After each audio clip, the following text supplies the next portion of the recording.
Good afternoon. I'm going to say a few words after Oliver. Labdien! Es pēc Olivera I'm going to try and say something positive about the teikšu UK. dažus vārdus, kas vienmēr ir grūti, jo īpaši, ja ir kaut kas pozitīvs par Lielbritāniju jāsaka, tad būs laiks jautājumiem.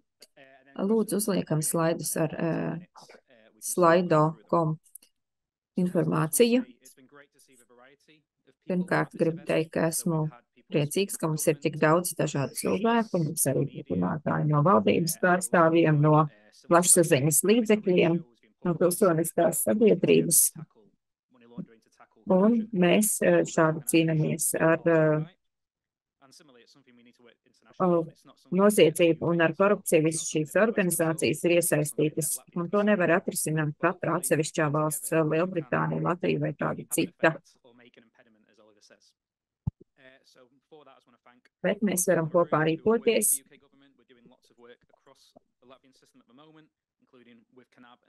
Un tagad mēs strādājam kopā ar KNAB un arī ar citiem, risinam ar finansējumu saistītus jautājumus. Pirms apmēram 5 nedēļām mums ir pieņemti jauni tiesību akti Lielbritānijā, lai cīnītos ar šīm problēmām - ekonomisko noziegumu un pārredzamības likums, un lielākās reformas būs uzņēmuma reģistrā. Iespējams, ka jau esat dzirdējuši par to ir ļoti viegli izmantot. Bet, problēma ir tāda, ka datus neviens nepārbauda. Un jāsaka, ka to mēs esam arī redzējuši dažādās lietās, dažādos palīdzības pieprasījumos. Un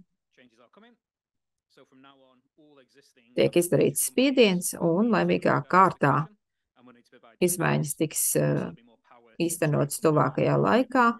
Tagad būs jāsniedz detalizēta informācija, būs jāsniedz pareiza informācija, tā būs jālabo. Arī uzņēmuma struktūra Lielbritānijā ir izmantota ļaunprātīgi, un ceru, ka tagad mēs sadarbojoties varēsim novērst šīs problēmas jau pašā cēlonī. Tas pats attiecas uz kriptoaktīviem. Mums būs jauni tiesība akti, kas ļaus izņemt šādus aktīvus un atgūt šos aktīvus. Un, piemēram, ja bankā tiek atklāts, ka kāds cilvēks ir iesaistīts naudas līdzekļu legalizācijā, tiek aizpildīta īpaša veidlapa, bet klients jau var aiziet uz citu banku, un tagad bankas nevar ar šo informāciju dalīties. Bet tagad mums būs mehānisms, kas ļaus bankām šādu informāciju kopīgot, un, attiecīgi, ja cilvēks kādreiz tiks turēts aizdomās par naudas līdzekļu legalizāciju, tad arī citas bankas saņem šo informāciju. Un, attiecīgi, tas palīdzēs novērst arī līdzīgus noziegumus, kā kādreiz mēs to paveicām krāpšanas ziņā. Tas viss tiks īstenots tuvākajā nākotnē, un es ceru, ka tas ietekmēs arī mūsu apspriestās problēmas.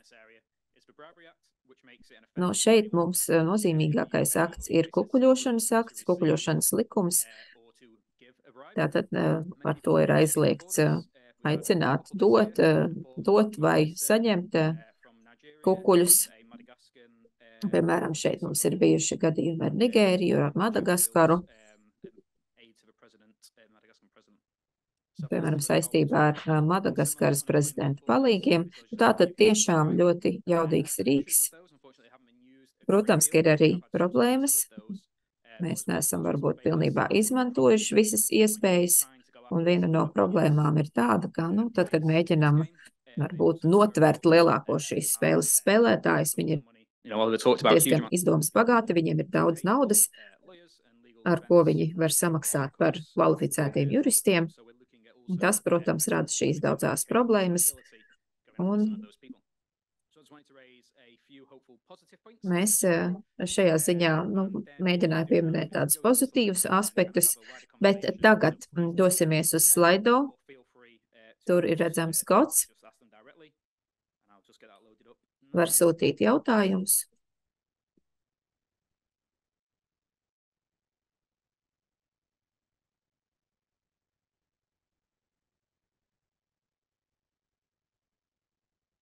So I think one of the things we'll start with, why I just found some good questions, is effectively one of the things we've not spoken about yet today are what we call in the UK strategic lawsuits against public participation.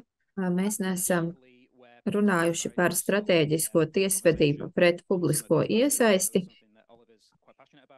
Es zinu, ka Oliveram šis jautājums ir ļoti tuvs un ir ļoti interesanti arī uzzināt par esošām problēmām un tā tālāk. Varbūt, ka varētu sīkāk sniegt informāciju tieši par šiem aspektiem. Un strateģiski procesi ir viens no tādiem ļoti aktuāliem jautājumiem, kas neļauj risināt korupcijas problēmu, jo bagātiem cilvēkiem šādi ir ļoti viegli iesaistīt vislabākos juristus, vai draudētu galvenokārt žurnālistiem, bet ne tikai viņiem, teiksim, cilvēkiem, kas atklās viņu pārkāpumus. Tiesāšanās Lielbritānijā ir ļoti, ļoti dārga. Pašlaik esmu iesūdzēts tiesā Portugālē. Bagāts cilvēks no Angolas to ir izdarījis. Tas, teiksim, prasa daudz laika un rada lielas nērtības, bet ne dārgi. Līdz šim es esmu samaksājis varbūt vairāk kā 5000 eiro. Protams, tas nav patīkami, bet tā ir summa, ko es varētu atļauties. Līdzīga lieta Lielbritānijā man maksātu 300,000 mārciņu. Protams, esmu pārliecināts, ka es uzvarēšu un ka es esmu visu pareizi rakstījis savos rakstos, bet ja ir nepieciešams tik daudz naudas vispār, lai tiktu līdz tiesas spriedumam, daudz cilvēku to vienkārši nevar izdarīt. Viena no problēmām ir tāda, ka tas ir ne tikai ļoti dārgi, bet problēma ir arī tāda, ka ārvalstu miljonāri, miljardieri iesūdz tiesā žurnālistus tieši Lielbritānijā. Piemēram, Amerikas žurnālists tiek iesūdzēts tiesā Lielbritānijā atbilstoši vietējam tiesību aktam, lai gan viņš vispār nav bijis Lielbritānijā. Vienkārši juristi izmanto šīs iespējas, lai šādi ietekmētu arī citas jurisdikcijas. Jāsaka, tas jau notiek ļoti, ļoti ilgi, neskatoties uz mēģinājumu risināt. Protams, valdība mēģina ieguldīt pūles, lai to izdarītu, lai neļautu, ka juristi tā rīkojās. Piemēram, Jevgeņijs Prigožins, lai viņš dusmīgu mierā, viņš varbūt ir viens no sliktākiem cilvēkiem, kādi pasaulē dzīvojuši, bet viņš iesūdzīja tiesā Heliju Higginsu par to, ka Helijs Higgins norādīja patiesību par viņu, par Wagnera grupu. Protams, lieta izjuka pēc kara sākuma, bet viņš atrada juristus, kas pārstāvēja viņus šajā lietā. Un vienkārši ir ļoti grūti par korupciju runāt un rakstīt, jo tas ir neticami dārgi. Mums ir 2 jautājumi par šo jautājumu. Viens ir tāds, vai ir iespējams izmantot tiesību aktus, kas saistīti ar naudas līdzekļu legalizācijas novēršanu, lai aizsargātu mūs Eiropas Savienībā. Es, protams, izsakos piesardzīgi, jo esmu no Lielbritānijas un esmu gatavs arī kritizēt Lielbritāniju jebkurā gadījumā, bet es domāju, ka ES ir tāda iestrādāta kļūda, jo principā tā kā ir vienotā tirgus, vienotā valūta, nauda vienkārši var plūst jebkurā vietā Eiropas Savienībā, un šādi cilvēkiem tiek dotas priekšrocības. Un šādas priekšrocība atkal nav cilvēkiem, kas veic izmeklēšanu. Tātad dzīve tiek apgrūtināta tiem, kas mēģina apturēt noziedzniekus, bet noziedzniekiem viss ir vieglāk. Un es gribētu, lai iestādēm būtu daudz plašākas pilnvaras, lai būtu, teiksim, FIBA Eiropas līdzinieks, kas varētu šāda veida noziegums izmeklēt visā Eiropas Savienībā, jo ir tik ļoti viegli noslēpt naudu, to vienkārši pārsūtot uz citas valsts bankas sistēmu. Jā, protams, sākums ir labs, bet, es sekoju debatēm, skatos, kur tad varētu šī risinājumi tik izvietoti.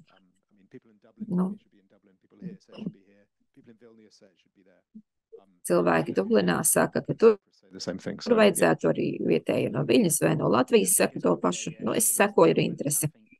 Es domāju, ka tas būs ļoti interesanti notikumi.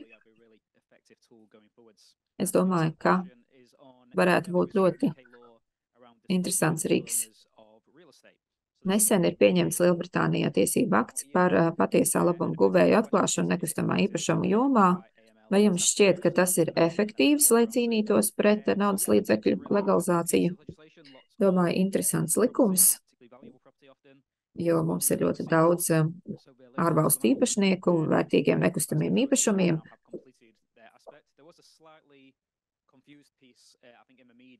Manuprāt, plašsaziņas līdzekļos bija tāds varbūt nedaudz maldinošs raksts saistībā ar uzņēmumu reģistrāciju dažādos reģistros, un arī varbūt valdības rīcība šajā ziņā nebija tik efektīva.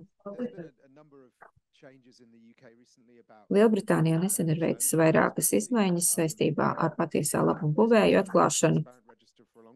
Mums ir bijis ļoti caurskatāms reģistrs jau ilgu laiku, bet problēma ir tāda, ka informāciju tur neviens nav pārbaudījis. Var norādīt vienalga, ko iedomājaties. Es pats izveidoju savu čalas uzņēmumu vienkārši, lai redzētu, cik viegli tas ir, un tas bija ļoti viegli. Reģistrā var atrast arī tādus cilvēkus kā Staļinu, kā Osama bin Ladinu.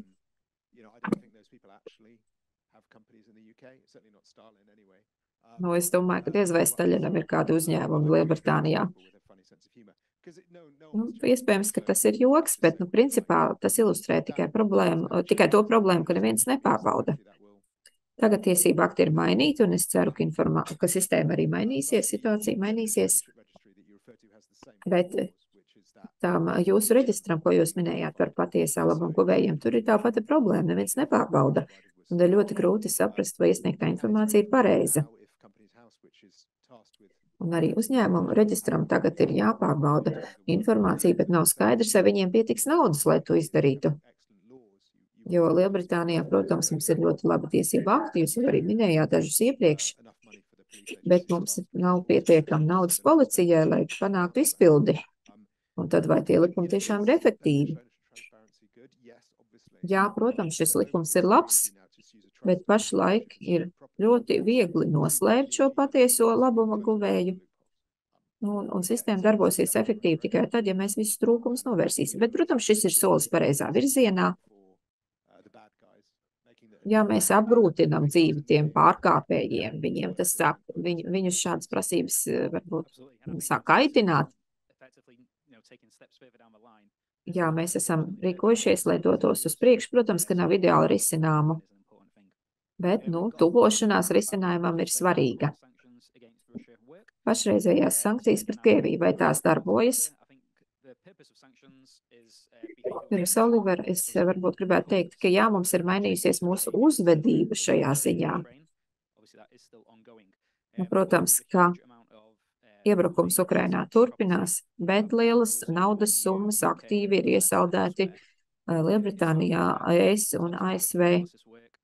Vai tas tiešām darbojas? Es domāju, ka ir daudz dažādu analīžu, kā tas ir pašlaik, kā tas varētu būt nākotnē, kā tas varētu būt noteikti nozaru griezumā. Mēs arī redzam, ka daudz uzņēmumu Krievijā vairs nestrādā, devušies prom brīvprātīgi vai kā citādi. Sankcijas, protams, ir politisks rīks, nevis tiesība aizsardzības rīks. Protams, tur ir savi plusi, bet ir arī izaicinājumi. Oliver?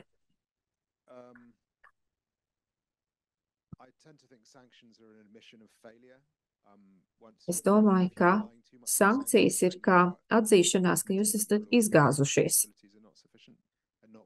Jūs principā atzīstat, ka jūsu tiesība aizsardzības spējas nav pietiekamas. Jā, protams, ka ir labi, ka sankcijas ir piemērotas personām un uzņēmumiem,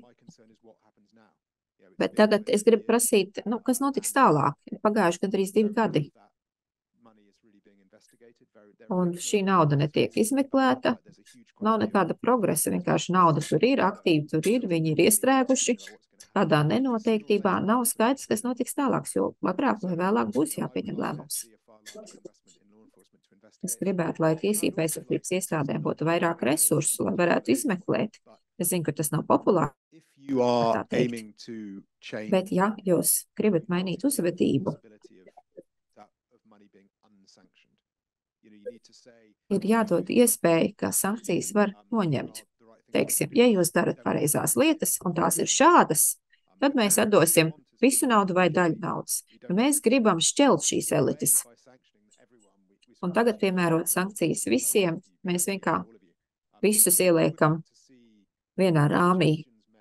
Es gribētu redzēt šos ieteikumus. Es, protams, saprotu, ka tas nav populāri tā teikt. Es gribētu, ka oligarhiem tiek teikts, atdosiet pusi naudas Ukrainai, tad mēs atdosim pārējo. Bet ir ļoti grūti, protams, to pamatot, un es arī saprotu, ka tas ir grūti, un tāpēc arī neesmu politiķis. Nākošais jautājums.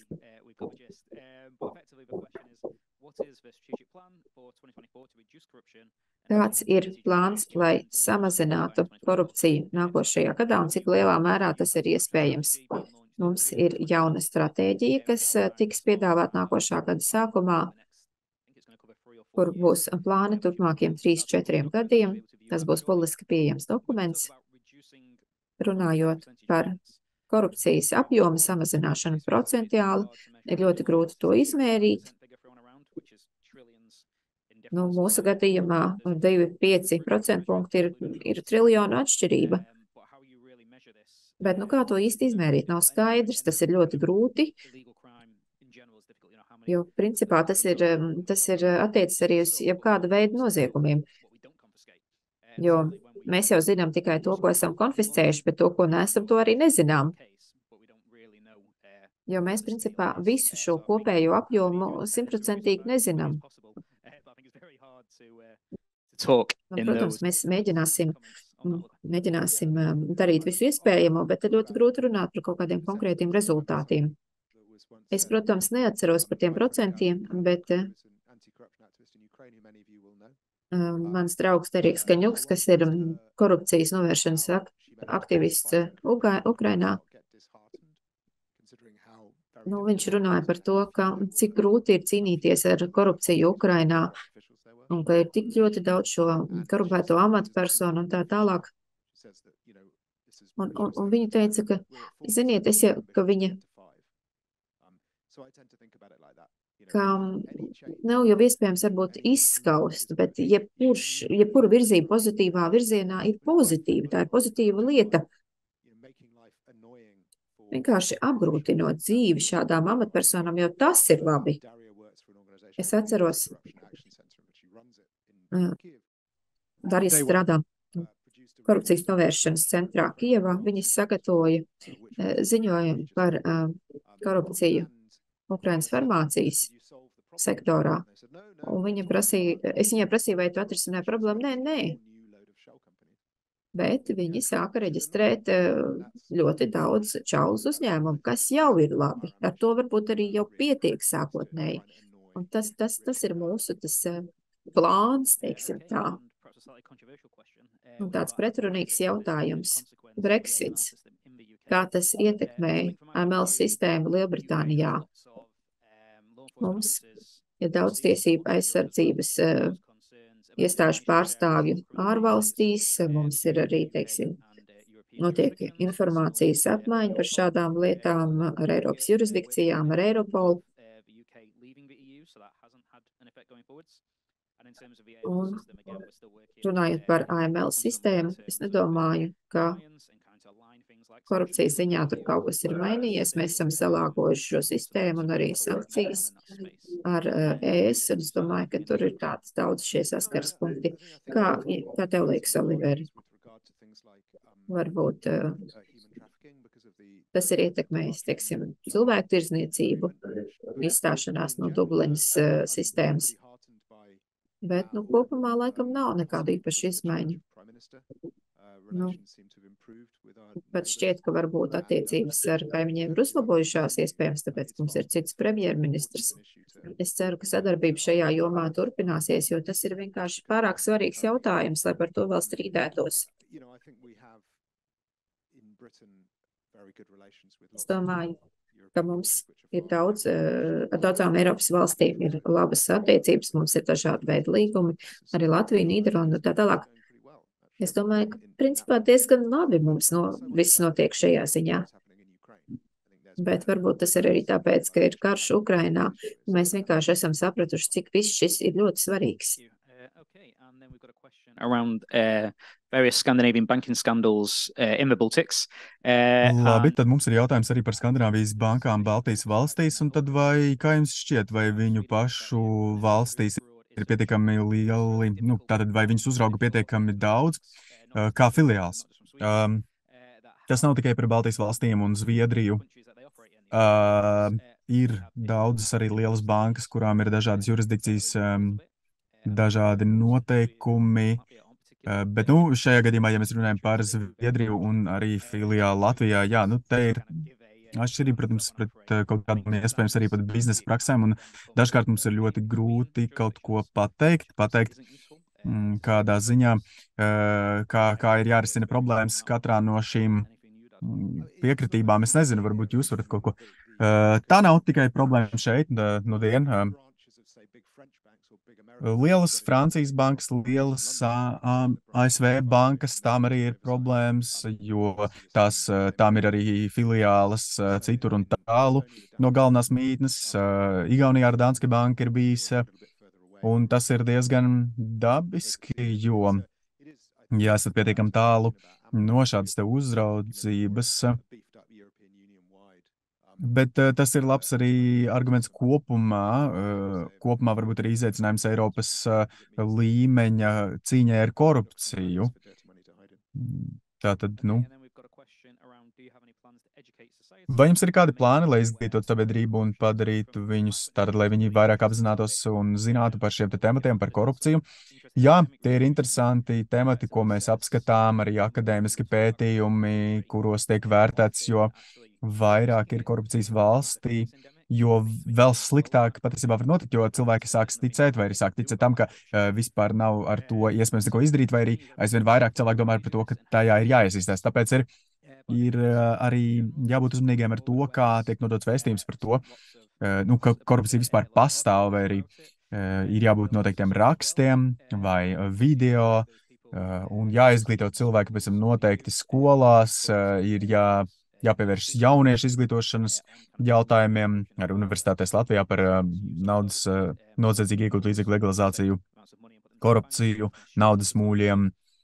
Piemēram, par naudas mūļiem bieži vien tiek izmantoti studenti, un, protams, ka ir jāizdara, tad es nesaku, ka nav jāinformē, bet vienkārši ir jādomā par to, kā ar to tikt galā, lai nebūtu iespējas par to, ka tā ir tāda, tik liels ir tās apjoms, ka mums vajadzētu patiesībā padoties.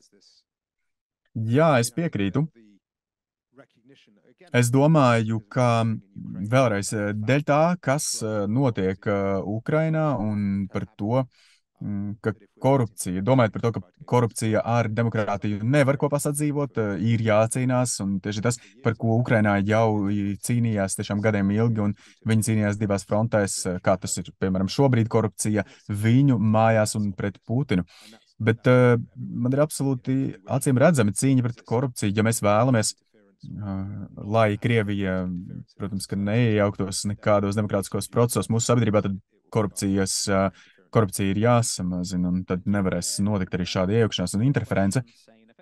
Tad vēl ir jautājums par to, kāds varētu būt risinājums Latvijā Krievijas naudas atmazgāšanai, ņemot vērā, ka te ir tas pats slieksnis, tā ir ļoti tuvu.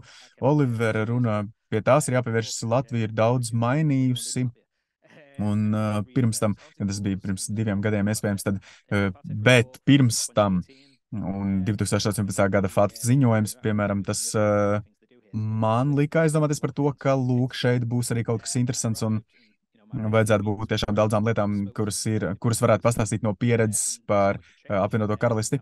Bet jā, un tā arī bija, un ir bijis ļoti daudz konsultāciju, un ir bijis ļoti daudz dažādu pasākumu un veikto izmaiņu arī, un tad arī šīs lietas ir nonākušas tiesā un iet cauri. Es domāju, ka Latvija ir laba vieta tagad, un tagad naudas atmaskātājs skatās uz citām jurisdikcijām. Tirdzniecības sankcijas ir noteikts, jā, bet robeža ar Krieviju tomēr mums ir, un tagad mēs esam tā it kā uz frontes līnijas cīņā pret izvairīšanos no nodokļu nomaksas. Tā ir grūta vieta, kur būt dažādiem citiem cilvēkiem vai citādām sabiedrībām ir citādāks viedoklis vai arī citādāka uztvere par to, kur viņas ir, bet es domāju, ka jūs ejat tiešām pareizā virzienā, īpaši, kas attiec uz 2018. gadu un pēc tā. Un tad es domāju, ka ir jāpieturas pie šīs stratēģijas un cīņas arī turpmāk. Es domāju, ka ir interesanti arī tas, ka ASV vēstnieks ir teicis, ka tā nav nekāda unikāla Latvijas problēma. Un mēs redzam to arī ļoti plaši pielietot, ka šajos gadījumos varētu būt, ka ir ļoti ilgs laiks paies, lai varētu arī tos vajāt vai notiesāt cilvēkus apsūdz korupcijā. Viņi var paildzināt šīs lietas tik ilgi. Es domāju, ka tā jau pat par sevi ir problēma, un tā ir problēma arī lielā apvienotajā karalistē par to, ka tas tikai turpinās un turpinās. Un ļoti bieži arī piesaukta statistika ar grūti nosakāmu avotu, ka, protams, kā tad bija noteikts skaits, cik daudz dolāru caur Rīgu izgāja no kopējā skaita. Bet, tas varbūt vairs nav tik aktuāli. Tad pēdējais jautājums. Kopš iebrukuma Ukrainā tagad cīņa pret Krievijas oligarhiem ir pastiprināta, un kā tas ir, arī ārpusē ir uzlabojumi. Daudz noteikumu, likumu, arī tieši tāpat apvienotā karaliste ir vērsusies atbalstot Ukrainu. Tā noziedzniekiem un naudas atmazgātājiem, oligarhiem visiem kļūst aizvien grūtāk apvienotajā karalistē un citur. Es jau, protams, ka saku un arī bieži vien pieminu Krievijas oligarhi, bet tas runa ir par vēl daudziem citiem spēlētājiem, tā teikt, šajā jomā. Baltajā namā tika paziņots, ka tā ir nacionālās drošības prioritāte cīņa, bet tomēr ir jāsaprot, ka politiskās izmaiņas visās valstīs, jebkurā valstī, kā tās notiek, un, protams, ka cilvēki arī tam var pretoties, piemēram, nosakot, ka tas varētu būt pārāk ierobežojuši jau biznesa jomā, bet tomēr es uzskatu, ka, un es domāju, ka Latvijā arī nevienam nevajadzētu tā kā atgādināt par to, ka nacionālās prioritātes un nacionālā drošība vajadzētu to tādu arī uztvert par prioritāti. Paldies liels par to, ka šonedēļ esat ieradušies Latvijā un runājat šajā pasākumā. Paldies liels par to, ka klausījāties.